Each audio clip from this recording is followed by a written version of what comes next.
hear you. Of course he did. I can't explain as to why you're still suffering from COVID. But I'll tell you one thing. It wasn't something God did or God caused. He doesn't afflict us, even in the midst of disastrous situations.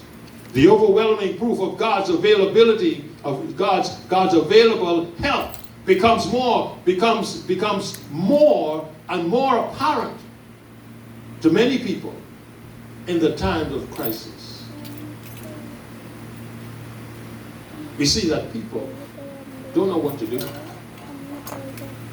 They wonder, God, what's going to happen to me? What's going to happen to us? Is it poor timing to look to God for help now in COVID? Your family, your relative may be suffering from COVID. Is it the poor timing? Do you accuse yourself as, I should have done this before, and if I did, this might not happen? Do you go through that situation? Okay? But I want you to know something. We may not understand what's going on,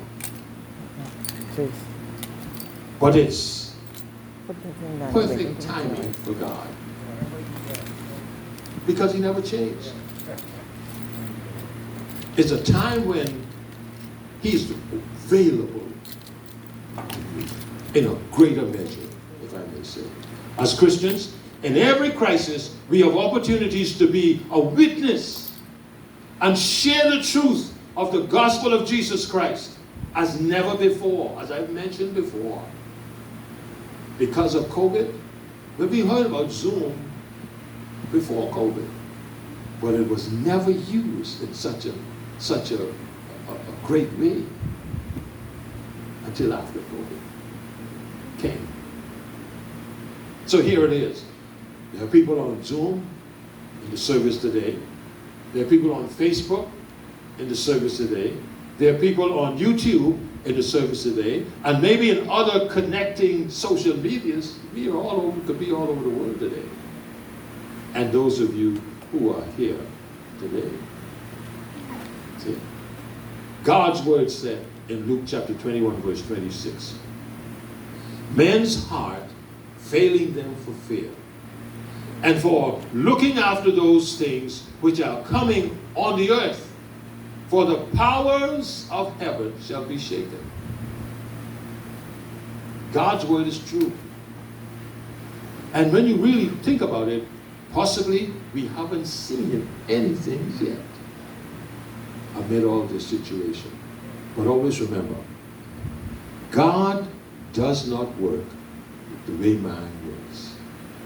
And he doesn't cause catastrophe on man the way man does. Since the ability to communicate through technologies has been made possible by God, people are communicating with each other more.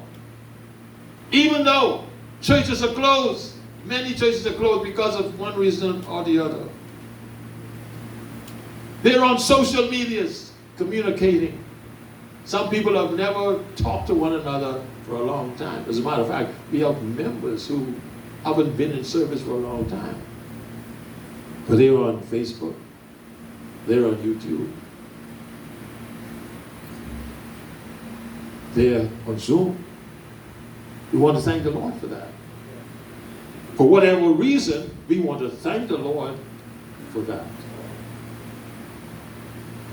It's not a matter of God's supremacy, sovereignty, or his ability to provide and protect us as children. It is a matter of your willingness to take him at his word.